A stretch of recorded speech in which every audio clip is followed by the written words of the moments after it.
하나님 말씀 로마서 8장 34절 한 번만 더 보겠습니다. 로마서 8장 34절 한 절 같이 읽겠습니다.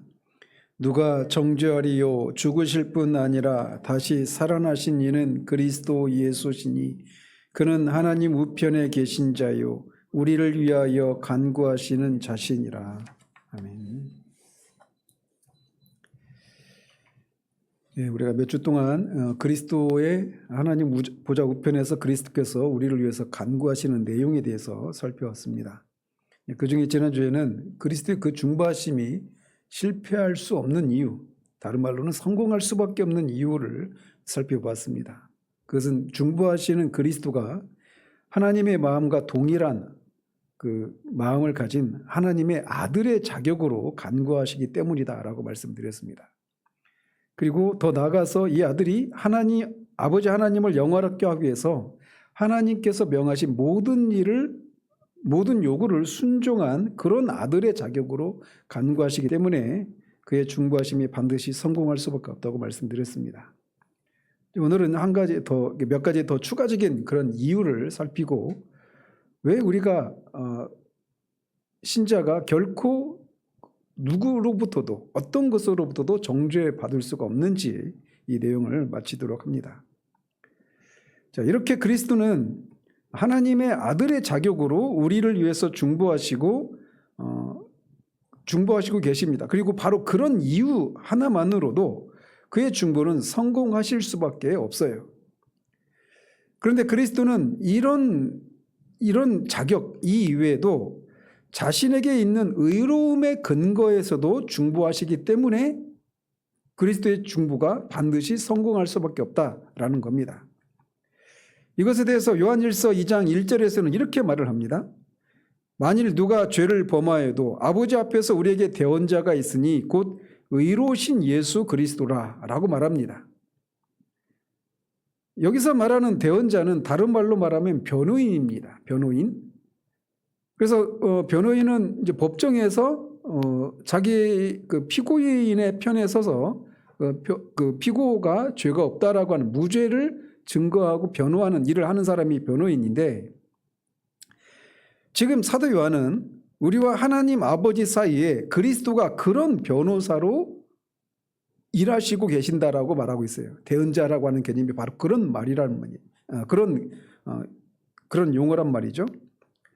그런데 이렇게 우리와 하나님 사이에서 변호인으로서 일하시는 그리스도는 자신이 이룬 속죄를 하나님 앞에 제시함으로써 우리가 죄가 없다라고 하는 것을 입증하는 그런 일을 수행하고 있다라고 말을 하고 있는 겁니다. 그래서 2장 2절에서는 그는 우리 죄를 위한 화목제물이니라고 그렇게 덧붙이고 있는 거예요.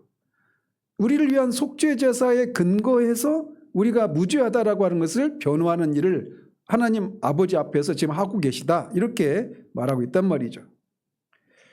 그리고 그리스도께서 이루신 속죄 제사는 완전한 것이기 때문에 그리스도는 1절에서 말한 대로 의로우신 분으로서 하나님께 중보를 하고 계십니다. 그런 의로우신 분인 그리스도께서 중보하시기 때문에 하나님은 죄인들 가운데 괴수라도 기꺼이 구원하실 수 있는 겁니다. 이것을 한번 생각해 보십시오. 사도 요한은 요한일서 1장 9절에서 말하고 있는 것처럼 만일 1장 9절에서는 만일 우리가 우리 죄를 자백하면 하나님은 미쁘시고 의로우셔서 우리 죄를 사해 주신다라고 말하고 있어요.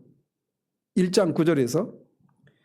그런데 2장 1절 2절에서 말하고 있는 것처럼 이렇게 자신의 의로움에 근거한 의로우신 그리스도께서 우리를 위해서 간구하신다면 하나님은 얼마나 더 우리의 죄를 사해 주시겠는가라고 논리적으로 우리가 그런 논리를 펼 수 있단 말이에요. 그러니까 우리 같은 사람이 우리의 죄를 자백하면 하나님은 의롭고 미쁘셔서 우리 죄를 사해 주신단 말이에요. 우리는 죄가 있는 사람인데도 우리가 우리의 죄를 그렇게 고백하면 하나님이 우리의 죄를 사해 주신다고 말하고 있는데, 하물며 의로우신 분인 그리스도가 하나님께 우리의 죄를 무죄를 입증하기 위해서 간구하신다면 의로우신 분의 그 간구는 얼마나 더 들어주시겠느냐라는 겁니다. 그래서 그리스도의 이 간구는 실패할 수가 없다라고 말하고 있는 거예요. 의로운 변호인이신 그리스도께서는 가장 악한 죄인이라도 의인으로 만드실 수 있습니다. 근데 이것은 자칫 우리가 세상에서도 보면 변호인들이 막 그런 전관 변호사들 이렇게 써가지고 그냥 그 죄가 있음에도 불구하고 그런 전관을 이용해가지고 그 사람의 죄가 없는 것처럼 그런 방식으로 우리의 죄가 없다라고 이렇게 주님이 하고 계신 건 아니라는 겁니다. 그리스도께서는 비록 그 죄인의 죄가 아무리 크고 많다고 할지라도 그 사람의 죄보다 훨씬 더 큰 의의를 하나님 앞에 제시함으로써 어떤 사람도 다 의인으로 그렇게 하나님 앞에 의인이라고 하시는 일을 하신다라고 말하고 있는 거예요. 그리고 그리스도께서는 이 일을 행함에 있어서 순전한 의로움과 공평한 가운데서 이런 일을 행하고 계시는 겁니다. 따라서 이제 오늘 우리가 다루고자 하는 것이 바로 이것이에요. 즉 의로우신 그리스도의 중보가 어떻게 우리의 구원에 효과적으로 작용하는가? 그리스도는 분명히 의로우신 분이라고 하는데 그 의로우신 그리스도가 우리의 구원에 어떻게 효과적으로 작용하는가? 이거를 살펴보고자 하는 거예요. 그래서 세 가지를 살펴볼 건데 첫 번째는 이 그리스도의 의로우심은 그리스도의 피와 관련이 있습니다. 그리고 그리스도의 피가 하나님의 공의를 향해서 부르짖는다고 성경이 기록하고 있는데 이렇게 그리스도의 피, 자신의 피에 근거해서 하나님 앞에 우리의 죄를 위한 이런 변호하는 이 중보가 하나님께 얼마나 큰 호소력을 가지는가? 그 피와 그리스도의 피와 그리스도의 의로운 중보가 하나님께 어떤 효력을 발휘하는가? 이 문제를 먼저 살펴보고자 합니다. 두 번째로는 그리스도는 자신의 피를 의지해서 중보하신 우리의 죄를 위한 중보를 하신단 말이에요. 근데 그 중보를 어디서 합니까? 하늘에서 하죠. 하늘에서. 근데 이렇게 하늘에서 우리의 죄를 위해서 중보하시는 것이 또 어떤 효력을 발휘하는가? 이거를 살펴보고자 합니다. 그리고 마지막 세 번째로는 하나님께서 그리스도에게 주신 권세가 어떻게 중보에 영향을 미치는가? 이거를 살펴보고자 합니다. 자, 그래서 먼저 그리스도의 피가 하나님을 향해서 부르짖는다라고 성경이 말하고 있는데 그 이유와 그 사실이 의로우신 하나님께 얼마나 효력을 가지고 있는지에 대해서 먼저 살펴보도록 합니다. 이것에 대해서 알려면 히브리서 12장 24절을 봐야 되는데 거기에 보면 이렇게 되어 있어요. 새 언약의 중보자이신 예수와 및 아벨의 피보다 더 나은 것을 말하는 뿌린 피니라 라고 하는 말씀이 있습니다. 그래서 히브리서 기자는 여기에서 아벨의 피와 예수 그리스도의 피를 비교하고 있는데 예수 그리스도의 피가 아벨의 피보다 더 나은 피다라고 말하고 있습니다.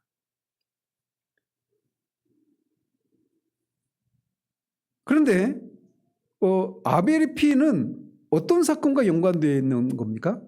창세기 4장에 보면 가인이 아벨을 죽이죠. 그죠? 그 사건과 관련이 있는 겁니다. 그래서 그 창세기 4장에 보면 하나님은 가인이 아벨을 죽이는데 그 하나님은 동생 아벨을 죽인 가인에게 10절에서 네 아우 아벨의 피 소리가 땅에서부터 내게 호소하느니라 라고 말씀하십니다. 그래서 호소한다라고 하는 말은 부르짖는다라고도 말할 수 있어요. 그래서 아벨의 피가 하나님께 부르짖는다 이렇게 말하고 있는 겁니다. 따라서 아벨의 피보다 더 나은 피라고 말했던 예수의 피도 예수의 피가 말한다라고 하는 것도 결국은 예수의 피가 부르짖는다 이렇게도 표현할 수 있겠죠.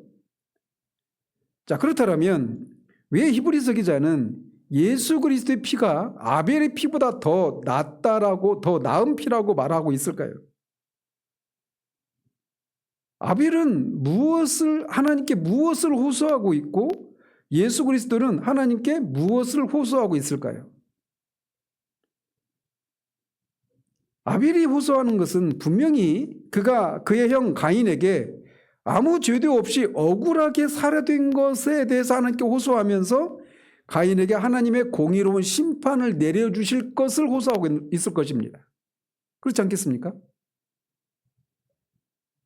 그리고 하나님은 아벨의 그런 부르짖음을 들으시고 가인에게 네 아우 아벨의 핏소리가 땅에서부터 내게 호소하느니라 이렇게 말씀하셨던 거예요. 즉 아벨은 하나님께 심판을 호소하고 있는 겁니다. 형에게 심판을 내려주실 것을. 그리고 그것에 대해서 하나님이 실제로 응답하시죠. 그래서 가인이 심판을 받잖아요.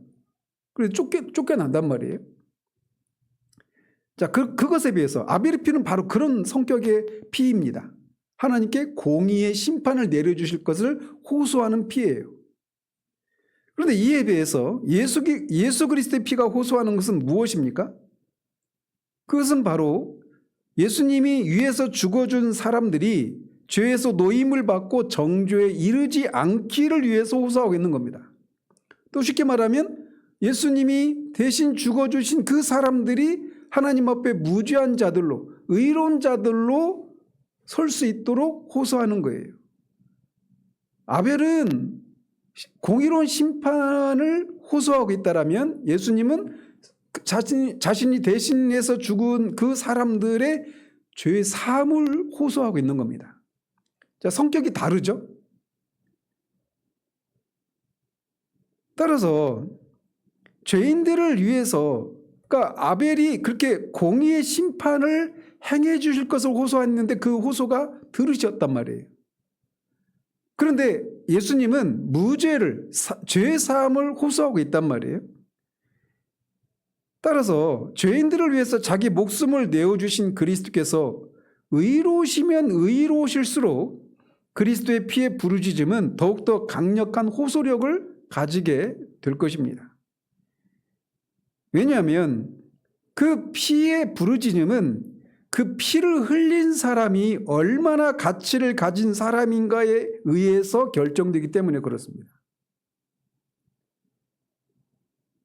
따라서 여기서 그리스도의 피와 아벨의 피를 서로 비교해서 그리스도의 피가 과연 아벨의 피보다 어떤 면에서 더 큰 호소력을 가지고 있는가, 이거를 살펴봐야 합니다.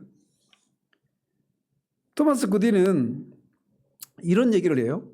우리가 일반적으로 그렇잖아요. 이 세상에서 아무리 악한 사람이라 할지라도 그 사람이 악한 사람이라 하더라도 억울하게 죽임을 당하게 되면 그 사람의 피는 하나님께 부르짖게 되어 있고 자신을 살해한 사람을 처벌해 달라고 하나님의 공의에 호소할 수 있는 권리가 있다라고 말을 합니다.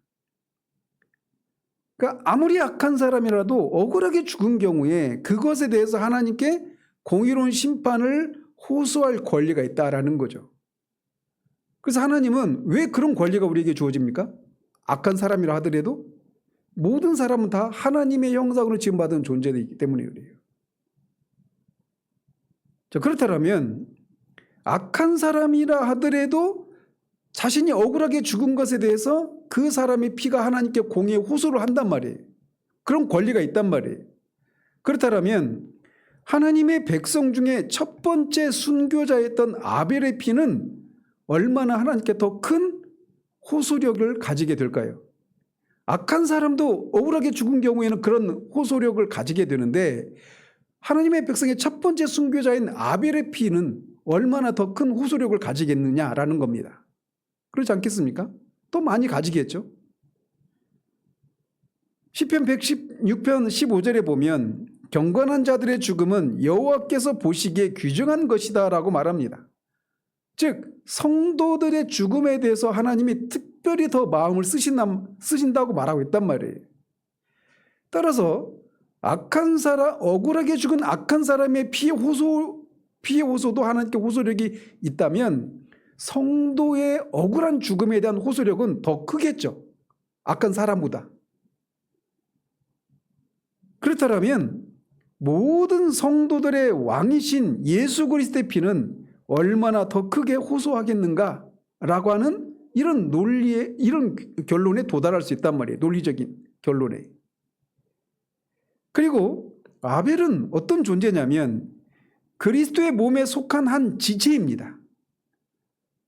그래서 그런데 바로 그런 지체의 피도 하나님을 향해서 그렇게 크게 부르짖고 호소하고 있다라면 몸 전체보다 더 귀중한 머리의 피, 즉 그리스도의 피는 얼마나 더 큰 호소력을 가지겠는가라고 생각할 수 있겠죠. 그래서 히브리서 기자는 아벨의 피보다 예수 그리스도의 피가 더 나은 피다라고 말하고 있는 거예요. 히브리서 기자는 비록 아벨의 피는 공의를 요구하고 그리스도의 피는 사죄를 요구하고 있어서 서로 반대되는 것을 요구하고 있긴 하지만 그리스도의 피가 더 큰 호소력을 가지고 있다라고 하는 것을 말하고 있는 겁니다. 아벨과 그리스도의 그런 차이들 때문에 그렇단 말이에요. 그러니 그런 분이 우리를 위해서 간구하고 계시는데 누가 우리를 정죄할 수 있겠느냐라고 하는 결론에 도달할 수 있단 말이에요. 왜? 그분이 무엇을 간구하는데? 우리가 우리의 죄 사함을 위해서, 우리의 의로움을 위해서, 사탄이나 양심이 우리를 정죄하는 것에 대해서 그리스도의 그 피의 근거에서 우리가 의로운 사람이라고 하는 것을 중보하고 계시는데 누가 우리를 정죄할 수 있겠느냐라고 말한단 말이죠.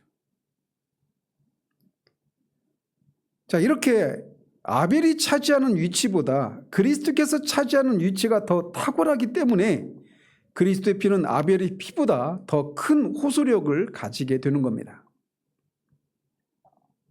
그러나 두 번째로 그리스도의 피가 아벨의 피보다 더 큰 호소력을 가지는 또 다른 이유가 있는데 그 호소하는 장소가 또 차이가 있습니다. 아벨의 피의 경우는 그것이 그 피가 흘려진 장소인 땅에서부터 하나님께 호소하고 있습니다. 그리고 그 내용도 자신을 죽인 가인에게 이 땅에서 벌을 받을 수 있도록 호소하는 거예요. 땅에서 하나님께 호소하고 그 호소의 내용이 이 땅에서 형에게 내려지기를 호소하고 있단 말이죠. 그러니까 다 땅에서입니다. 땅. 그런데 이에 비해서 그리스도의 피는 하늘에서 하나님께 호소하고 있어요. 구약의 대제사장이 속죄 제물의 피를 가지고 지성소에 들어갔던 것처럼 그리스도께서도 자기의 피를 가지고 하늘 성소에 들어가셨단 말이죠. 그리고 나서 거기서 호소하는데 그 호소의 내용이 뭐예요? 자신이 그 피를 흘린 그 사람들의 죄사함을 호소하고 있어요. 그리고 그 호소의 내용이 뭡니까? 아벨은 그런 호소를 통해서 그 심판이 땅에 있는 가인에게 내려질 것을 호소하고 있죠. 근데 그리스도는 그 자신이 호소하고 있는 이 사람들, 자신이 위해서 중보하고 있는 이 사람들이 어디로 올라올 것을 호소하고 있습니까? 하늘로 오예요. 그러니까 하늘에서 호소하고 있을 뿐만 아니라 그 호소의 대상인 이 사람들이 하늘로 올려질 수 있기를 위해서 호소하고 있는 겁니다. 그래서 그 간구하는 장소가 달라요. 그렇기 때문에 그리스도의 피가 부르짖는 소리는 비유적으로 말씀을 드리면 하나님의 귓전에 쟁쟁하게 더 들리는 겁니다. 아벨의 피는 땅에서 올려지는 호소라면 그리스도의 호소는 하나님 보좌 우편에서 하는 거예요. 그러니까 비유적으로 말씀을 드리는 겁니다.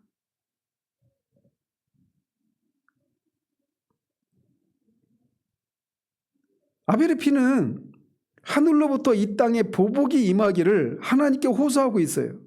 그런 반면 그리스도의 피는 하나님께 호소함으로써 저와 여러분들을 하늘로 올려보내는 호소입니다.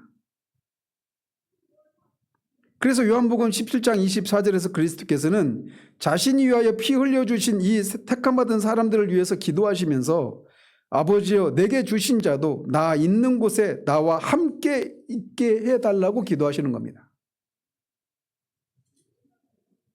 그렇기 때문에 그리스도보다 피의 가치에 있어서 낫지 못한 아벨의 피가 땅에서부터 부르짖는 호소임에도 하나님께서 그것에 대해서 응답하신다면 아벨의 피보다 더 뛰어난 가치를 가진 그리스도의 피가 땅에서가 아니라 하늘에서 하나님께 부르짖을 때 그 호소력이 더 큰 것은 당연한 것이다라는 겁니다.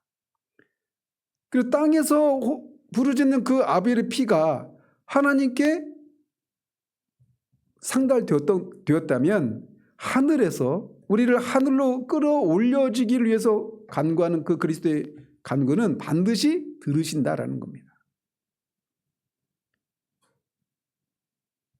이렇듯 성경은 그리스도의 피가 말하고 부르짖는다라고 말하고 있지만 사실 이 표현은 그리스도 자신이 우리를 위해서 간구하고 있는 것을 생생하게 묘사하고 있는 것입니다.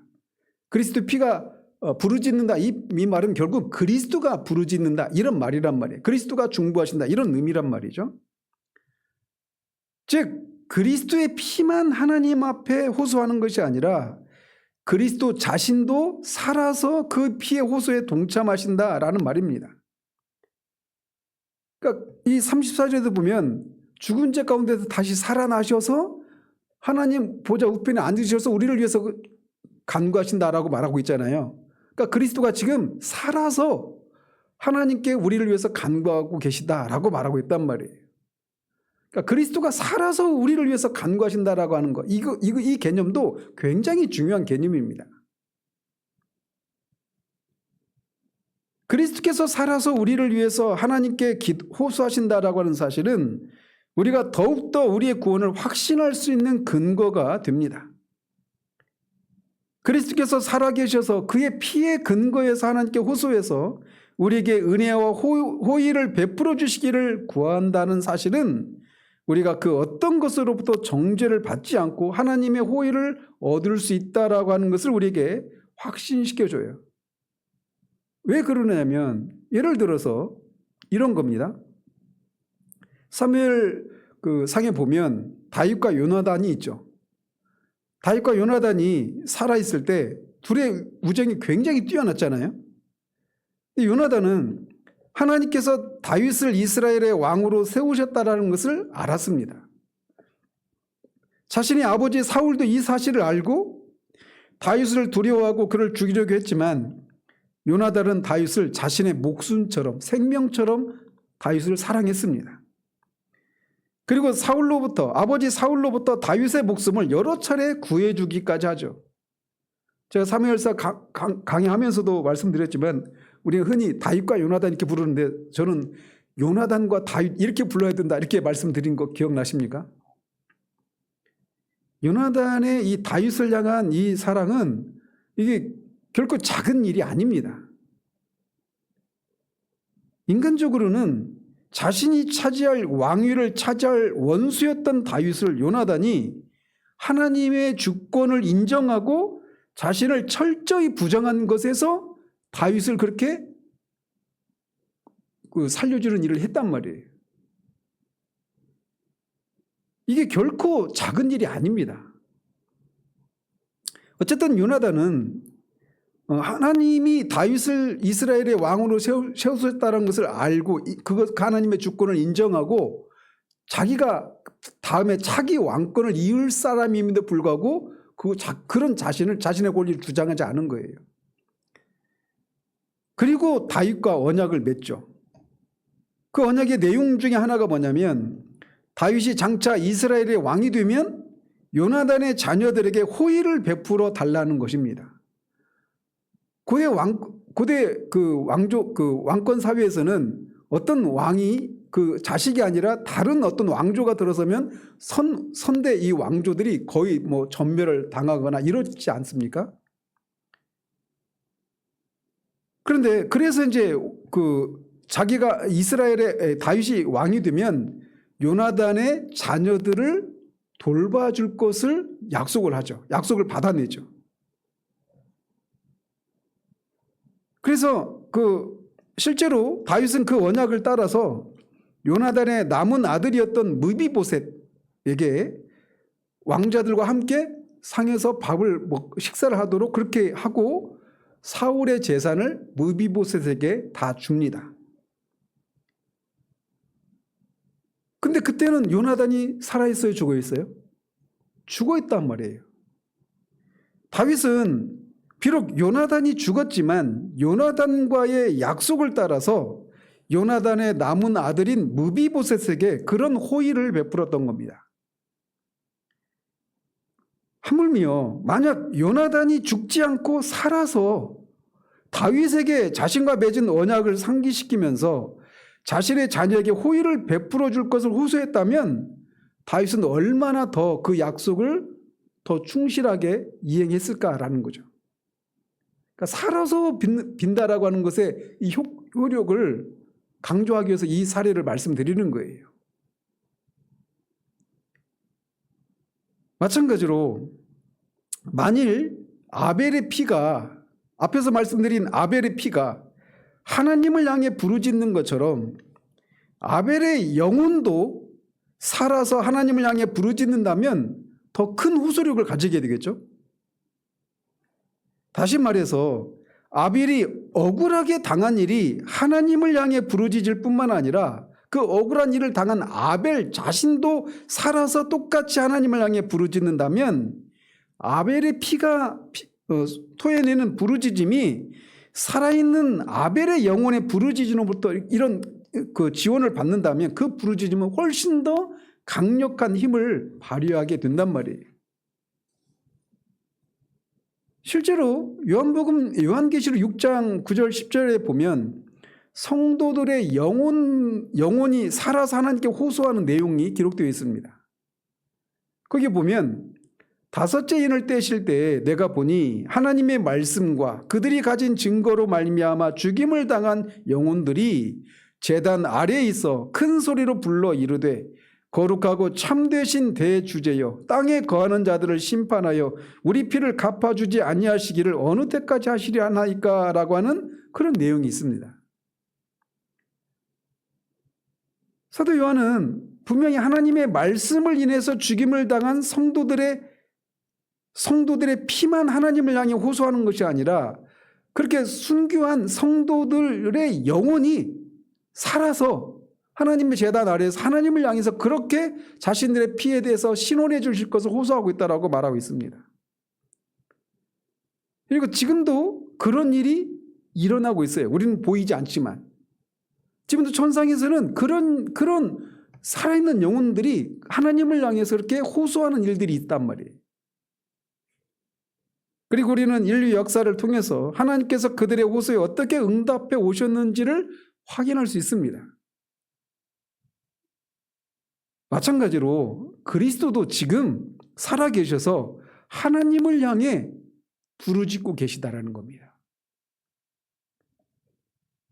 그러나 요한계시록이나 이런 데서 묘사하고 있는 그런 성도들의 모습과 차이가 있다면 성도들은 지금 어떤 상태로 살아 있습니까? 영혼의 상태로 살아 있죠. 그죠? 죽은 성도들은 죽은 날 바로 곧장 낙원으로 들어가잖아요. 영혼의 상태로. 그래서 성도들은 영혼이 살아서 부르짖지만 그리스도는 영혼뿐만 아니라 그의 전 존재가 살아서 하나님을 향해 부르짖고 계십니다. 그가 위에서 죽은 사람들을 의롭게 하시기를 그리스도는 지금도 살아계셔서 하나님께 부르짖고 계십니다. 하나님께서는 그리스도로 하여금 죄인들을 대신해서 죽도록 맨 처음에 영혼 속에서 계획하시고 제의하신 분이셨는데 그런 하나님께서 그리스도의 중보하심을 보시면서 무슨 생각을 하실까요? 우리가 한번 유추해 보면 이전에 죽었던 내 아들, 곧 내 명령에 따라 죄인들을 위해서 죽었던 내 아들이 이제 다시 살아서 죄인들을 위해 중보하며 자기 영혼이 수고한 바를 완성시키고 성취하고자 하는구나 라고 생각하면서 그 말씀을 들으시겠죠. 그 간구를 들으시겠죠. 그 그리스도는 지금 무엇을 중보하실까요? 그것은 그가 위에서 죽으신 모든 사람들을 의롭게 해 주실 것을 구하고 계실 겁니다. 그리스도께서 위에서 죽어주신 사람들이 양심의 송사를 받거나 사탄의 공격을 받을 때 그리스도는 그의 피를 의지해서 그들을 위해 하나님께 호소하고 계셔요. 그러니까 우리가 이게 얼마나 우리에게 큰 위로가 됩니까? 우리가 수시로 신자의 삶을 살아가다가 내가 하나님 앞에 어떤 죄를 범하거나 어떤 우리의 연약함이 드러났을 때 우리 양심이 네가 그러고도 정말 구원받은 사람이냐, 또는 사탄이 우리를 그렇게 네가 그러고도 정말 구원받은 사람이라고 할 수 있느냐라고 하면서 우리를 참소하는 경우들이 얼마나 많습니까? 근데 그 순간에 하나님이, 그리스도가 그때 신자들이 그런 공격을 받고 있을 때 살아서 그런 신자들을 위해서 중보하고 계신단 말이에요. 우리는 여기서 그냥 우리만 그런 신앙의 사투를 벌이고 있는 것처럼 생각하지만 그 순간 그리스도는 지금 하나님 앞에서 살아서 그의 피에 근거해서 우리를 의롭다고 하시는 것을 의로운 사람이라고 하는 것을 호소하고 계신다라고 말하고 있는 겁니다. 그러시면서 이렇게 지상에 있는 신자들이 그런 공격을 받는 것을 어느 때까지 참으시겠는지 하나님께 호소하시는 것입니다. 요한계시록 6장에 있는 것처럼 성도들의 순교당한 성도들의 영혼이 언제까지 우리의 피에 대해서 신원해 주지 않겠습니까? 라고 호소하는 것처럼 주님이 지금 그런 일을 하신단 말이에요. 그러니 누가 우리를 정죄할 수 있겠느냐라는 것입니다. 죽으셨던 그리스도는 지금 살아계셔서 우리를 위해서 중보하신단 말입니다. 그러니 누가 우리를 정죄하겠는가? 이게 사도가 말하는 내용 속에 들어있는 내용이 바로 이겁니다. 자, 그래서 그리스도의 이 부르짖음이 그 강력한 효력을 발휘한 이유는 그의 피의 가치 때문이고, 첫 번째는. 두 번째는 그 호소가 하늘에서 하고 있는 호소이기 때문이다라고 말씀드릴 수 있어요. 그리고 마지막으로 그리스도의 중보하심이 강력한 효력을 발휘하는 또 다른 이유는 하나님께서 그리스도에게 원하는 모든 것을 행할 수 있는 절대적인 권세를 주셨기 때문이기도 합니다. 이것도 정말 우리에게 큰 위로가 돼요. 우리는 몇 주 전에 그리스도께서 하나님의 보좌 우편에 앉아 계신다라고 하는 것이 그분이 왕의 자격으로 앉아 계시다라고 하는 말씀을 드렸죠. 그러니까 지상에서의 모든 일을 다 이루셨다, 그래서 쉬고 계신다, 이런 의미도 있지만 보좌 우편에 앉아 계셔서 다스리신다, 왕으로서 다스리신다라고 하는 이런 의미도 있다고 말씀드렸죠. 그 대제사장이시면서 왕으로서 그런 일을 하고 계시는 거예요. 그래서 왕으로서 지금 무슨 일을 하시느냐면 만물을 다스리시고 심판하신 일을 하십니다. 특별히 교회를 향해서 말씀과 성령을 통해 통치를 하고 계셔요. 왕권을 행사하고 계시단 말이에요. 물론 주님이 모든 만물을 다스리고 심판하신 일을 하시는데 그 안에는 하나님 아버지가 포함되는 건 아닙니다. 그죠? 어쨌든 그리스도가 만물을 다스리고 계시는데 그 개념 안에는 하나님 아버지를 제외한 모든 것들을 다스린다, 이런 의미입니다. 그래서 하나님은 시편 2편 6절에서, 이 시편 2편은 메시아 시편이거든요. 메시아 예언에 대한 시편이거든요. 거기 6절에 보면 시온에 나의 왕을 세웠다고 하는데 바로 이 그리스도를 통해서 이게 성취된 내용입니다. 그래서 거기에서 보면 하나님은 그리스도를 자신의 왕으로 삼으시고 자신의 나라 전부를 구하라고 그리스도에게 말씀하셔요. 시편 2편에 보면. 왜냐하면 하나님께서는 자신의 나라를 그리스도와 절반씩 나누어 갖기 위해서 그리스도를 자신의 왕좌에 앉히신 것이 아니라 하늘과 땅의 모든 권세를 그에게 주기 위해서 그리스도로 하여금 자신과 더불어 자신의 왕좌에 앉도록 하신 겁니다. 일종의 공동통치의 개념이라고도 생각할 수 있겠어요. 그래서 하나님께서는 하늘과 땅에 있는 모든 권세를 아들에게 주셨단 말이에요. 그래서 하나님께서는 그리스도로 하여금 그리스도가 구원하고자 하는 모든 사람을 구원하고 그리스도가 심판하고자 하는 모든 사람을 심판하실 목적으로 모든 권세를 아들에게 맡기셨습니다. 따라서 하나님 나라에 관한 한 그리스도는 무엇이든지 하실 수 있습니다. 그런 권세를 가지셨으니까 무엇이든지 그리스도가 직접적으로 다 모든 것을 하실 수 있는 왕이십니다. 그런 권세를 아버지께서 주셨기 때문에. 그래서 하나님은 그리스도에게 독자적으로 심판하는 권세를 주셨어요. 따라서 그리스도의 의지는 하나님의 의지처럼 완전히 자유롭고 그리스도 자신도 하나님 자신처럼 절대적인 군주요 독자적인 왕이십니다. 물론 이 권세를 아버지로부터 받았지만 아버지께 받은 그 권세를 따라서 그리스도도 하나님처럼 그렇게 자신의 의지로 독자적으로 모든 하시고자 하시는 것들을 모두 하실 수 있는 그런 권세를 가지신 왕이셔요. 이처럼 그리스도는 하나님 자신과 마찬가지로 절대적인 왕이시고 모든 일을 홀로 명하실 수도 있고 실제로 그렇게 행하시는 분이십니다. 그리스도는 이처럼 하나님의 절대적인 지지를 받고 계신 왕이셔요. 따라서 그리스도께서는 이와 같이 만물을 그 뜻대로 다스릴 수 있는 능력과 관련해서 아버지와 마찬가지로 공경을 받아 마땅합니다. 그런데 그런 그리스도가 아버지께 어떻게 하신다고요? 간구하신다고 그래요.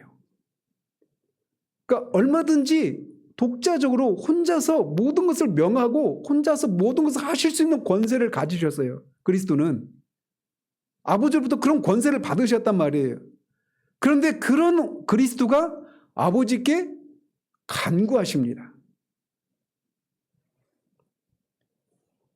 즉 자신의 뜻대로 무엇이든지 하실 수 있음에도 불구하고 중보자로서 하나님께 간구하는 방식을 통해서 자신의 뜻대로 무엇이든지 하고 계시단 말이에요. 그러니까 무엇이든지 할 수 있는 분이신데 아버지께 간구하시는 방식을 통해서 자신이 하고자 하시는 일들을 하신단 말이에요. 특이하죠? 그렇게 하는 이유가 무엇이냐면 중보자인 자신에게 그와 같은 능력을 친히 하사해 주신 아버지를 영화롭게 하시기 위해서입니다. 아버지를 영화롭게 하시기 위해서 자기 자신이 홀로 할 수 있는 것을 하나님께 간구하는 방식으로 그 일을 하시는 거예요. 그렇기 때문에 그리스도는 왕이면서도 아버지께 모든 것을 간구하시는 겁니다. 그러니까 그리스도는 왕이시기 때문에 독자적으로 하고 싶은 것을 하실 수 있어요. 그런데 그렇게 하지 않으시고 그런 권세를 주신 아버지를 영화롭게 하기 위해서 간구하시는 방식으로 그 권세를 행하신단 말이에요. 그러므로 만일 이렇게 아버지로부터 모든 권세를 받으신 예수 그리스도께서 한 걸음 더 나가서 자신의 아버지를 영화롭게 하려는 목적으로 자신이 홀로 능히 행할 수 있는 모든 일을 아버지께 간구한다면 못 이루어질 일이 어디 있겠느냐라는 겁니다. 그는 얼마든지 요구하시고 행하실 수 있는 분이십니다. 그리스도께서는 자신이 행하고자 하는 모든 일을 명할 수 있고 실제로 그렇게 하십니다. 그렇게 하면 그 일들은 그대로 이루어집니다. 그런데 그런 그리스도께서 그렇게 하지 않으시고 아버지께 간구하시는 방식을 통해서 그런 일을 하신단 말이에요. 그래서 이루어지지 않을 일이 없다라는 겁니다. 히브리서 1장에서는 아버지의 말씀이시고 만물을 명하시고 창조하시고 붙들어 주시는 그리스도께서 말씀하심에 모든 것이 그대로 다 이루어졌다라고 기록하고 있습니다. 근데 만일 이런 그리스도께서, 그러니까 히브리서 1장에서는 그리스도를 말씀이신 아버지의 말씀으로 소개하면서 모든 만물을 붙들고 계신 분, 그래서 그분이 말하며 모든 일들이 이루어졌다라고 말하는 분이에요. 그 그리스도를 그렇게 소개하고 있는데, 만일 이런 그리스도께서 자신의 아버지를 향해서 말씀이 되셔서 우리를 위해서 말씀하시고 자신이 행하고자 하는 모든 일을 간구하신다면 필연적으로 그리스도의 간구는 강력한 효력을 발휘할 수밖에 없다라는 겁니다. 성경엔 성도들이 드리는 기도의 가치를 굉장히 높게 평가하는 구절들이 여러 곳에 있습니다.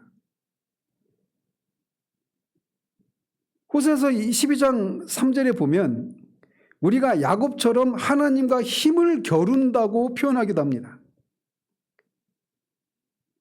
그러니까 야곱이 야복 강가에서 그 여호와의 사자와 씨름하잖아요. 그 구절을 인용하면서 우리가 야곱처럼 하나님과 힘을 겨룬다 이렇게 말하고 있어요. 기도라고 하는 것을 통해.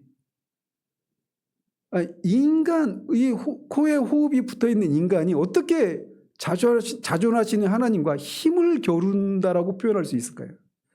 그만큼 성도의 기도의 가치를 그렇게 존중해서 이렇게 표현하고 있단 말이에요.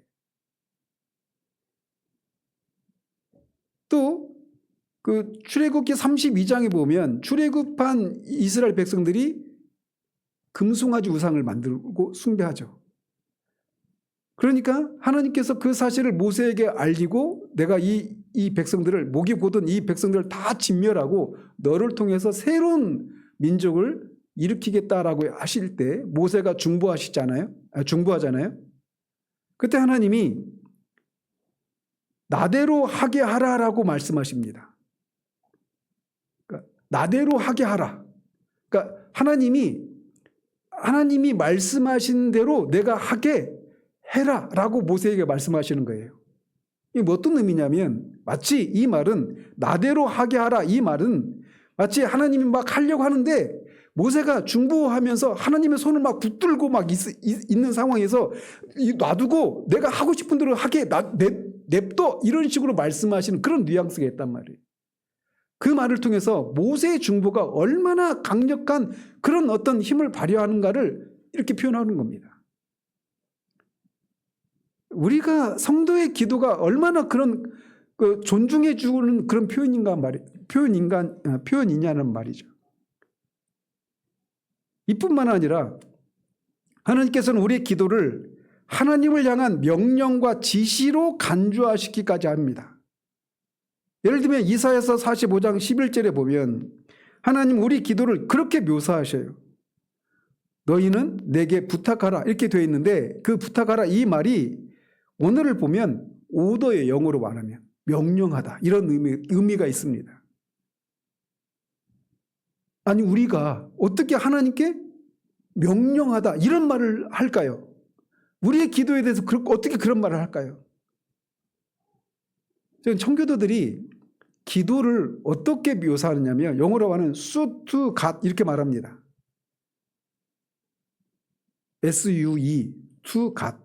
뭐냐면 하나님께 막 그 법적인 권리를 들이밀고 막 청구서를 내밀듯이 그렇게 법적인 그런 권리를 행사하는 것처럼 그렇게 표현해요. 기도에 대해서, 성도의 기도에 대해서.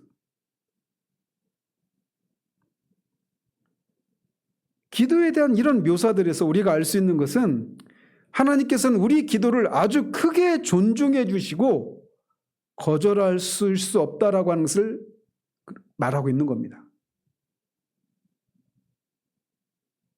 이렇게 우리의 기도에도 하나님이 큰 영예를 베풀어 주실진데 하물며 예수 그리스도의 중보에 대해서는 얼마나 더 확실하게 응답해 주시겠습니까?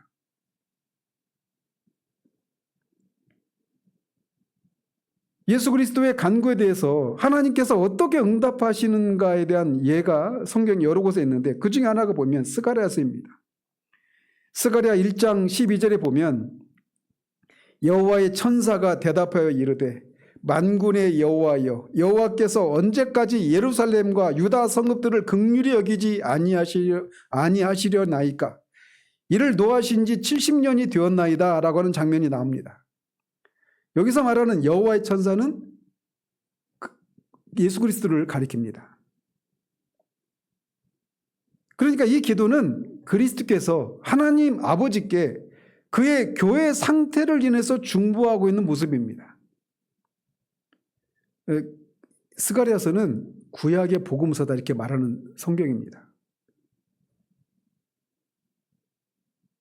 그리스도께서 그의 백성들이 오랫동안 하나님의 다스리심을 받지 못하는 그런 상황 가운데 있는 것을 보시고 하나님 아버지께 교회를 위해서 탄식하시며 중보하고 있는 모습이에요. 이에 대해서 이어지는 말씀에 보면 하나님은 선한 말씀, 위로하는 말씀으로 대답하셨다라고 스가랴서는 기록하고 있습니다.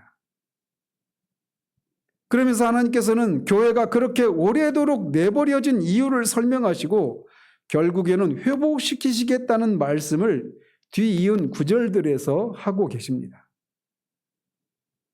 즉 하나님 아버지께서는 그리스도의 간구를 거절하지 않으시고 흔쾌히 허락을 하고 계신 거예요. 하나님이 이렇게 그리스도께서 간구하시는 것을 거절하지 않으시고 흔쾌히 허락하십니다. 그리고 이것은 우리의 기도처럼 우리가 어쩌다가 허락을 받는 이런 우리의 기도와 달리 그리스도의 이 기도는 항상 허락을 받으십니다. 왜 이런 차이가 날까요? 왜 우리의 기도는 어쩌다가 하나님의 허락을 받고 그리스도의 간구는 항상 하나님으로부터 허락을 받게 될까요? 그것은 우리의 뜻과 우리의 의지가 하나님의 뜻과 의지와 다르기 때문이에요. 반대로 그리스도의 뜻과 의지는 하나님과 같기 때문에 그렇습니다. 기도의 응답은 그 기도가 하나님의 뜻에 맞느냐 아니냐에 따라 달라지는 거예요. 결정되는 겁니다. 우리의 품은 뜻이 하나님의 마음에 있는 뜻과 일치한다면 또 우리의 의지가 하나님의 의지와 일치한다면 우리의 기도는 항상 하나님께 들으심 바 될 것입니다. 그러나 우리는 알죠. 우리의 뜻이 얼마나 하나님의 뜻과 일치되지 않는 경우가 많은지를 말이죠. 그래서 우리의 기도는 간헐적으로 응답을 받는 거예요. 그러나 그리스도는 하나님 아버지의 뜻과 항상 일치하십니다. 요한복음 10장 37절에 말씀하신 것처럼 나와 아버지는 하나이니라 라고 말해요. 뜻에서만이 아니라 그리스도는 하나님 아버지와 능력에 있어서도 하나이십니다. 따라서 성부 하나님과 성자 예수 그리스도는 우리를 구원할 수 있는 똑같은 능력을 가지고 있고 두 분이 똑같은 마음과 똑같은 의지를 가지고 계셔요. 다시 말해 아버지와 아들은 동일한 일에 함께 역사하시고 동일한 능력과 동일한 의지를 가지고 계십니다. 따라서 비록 하나님께서 아들에게 모든 권세를 다 위임하셨다고 할지라도 그것은 아무런 문제가 되지 않아요. 왜냐하면 아들이신 그리스도는 하나님의 뜻과 일치하기 때문에 하나님의 뜻에 부합하는 것만을 구해서 항상 허락을 받으시기 때문에 그렇습니다. 그래서 그의 간구는 항상 하나님께 들으신 바 되는 거예요. 마찬가지 이유로 아들이 모든 권세를 다 가지고 있음에도 불구하고 모든 것을 아버지께 구하여 얻는다는 것 역시 문제될 것이 없습니다. 왜냐? 모든 권세를 가지고 있어서 그리스도가 아버지와 상관없이 그냥 자신 마음대로 구하는 것이 아니라 항상 아버지의 마음과 뜻과 일치하는 것만 구하기 때문에 문제될 것이 없어요. 그래서 하나님은 항상 그리스도의 기도를 거절하지 않으십니다.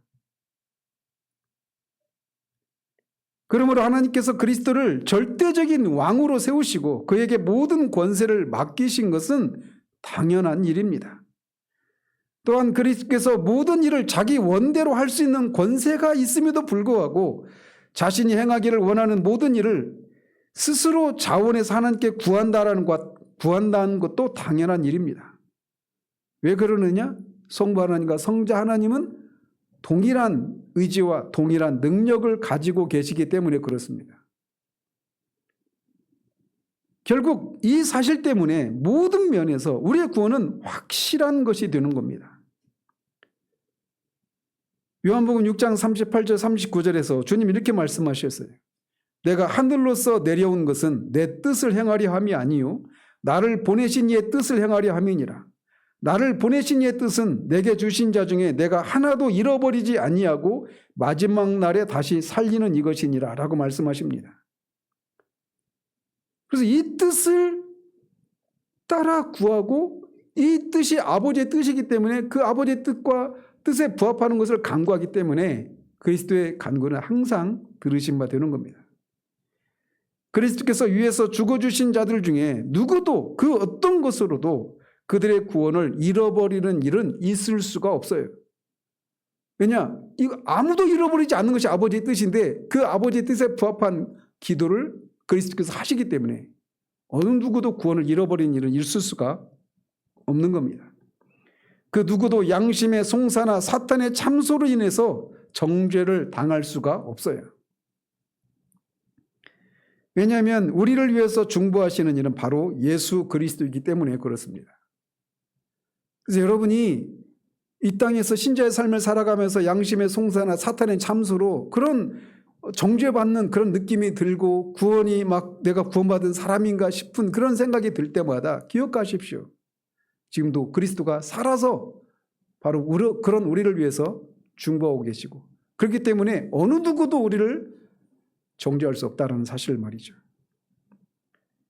예수 그리스도께서 간구하시는 것은 모두 거절하시지 않는 하나님께 그리스도께서 간구하시기 때문에 우리를 위한 그리스도의 간구는 항상 하나님께 들으신 바 되기 때문에 그렇습니다. 그러니 누가 우리를 정죄할 수 있겠습니까? 아무도 정죄할 수 없습니다. 지금도 그리스도는 우리를 위해서 살아서 간구하고 계십니다. 그래서 우리가 오늘 또 여기 이 자리에 있을 수 있는 거예요. 기도하겠습니다. 하나님 아버지, 그리스도께서 아벨의 피보다 나은 그리스도의 피에 근거해서 그렇게 하늘에서 우리를 위해서 기도하고 계시고 아버지의 뜻에 부합하는 기도를 올려드리고 있기 때문에 그리스도의 피로 말미암아 구원받은 우리의 구원을 위한 주님의 그 간구는 항상 실패할 수 없다는 사실들을 우리가 살펴보았습니다. 우리는 얼마나 자주 우리가 이 땅의 삶을 살아갈 때 우리의 연약함과 죄로 인해서 넘어지고 우리 양심의 송사와 사탄의 참소 앞에서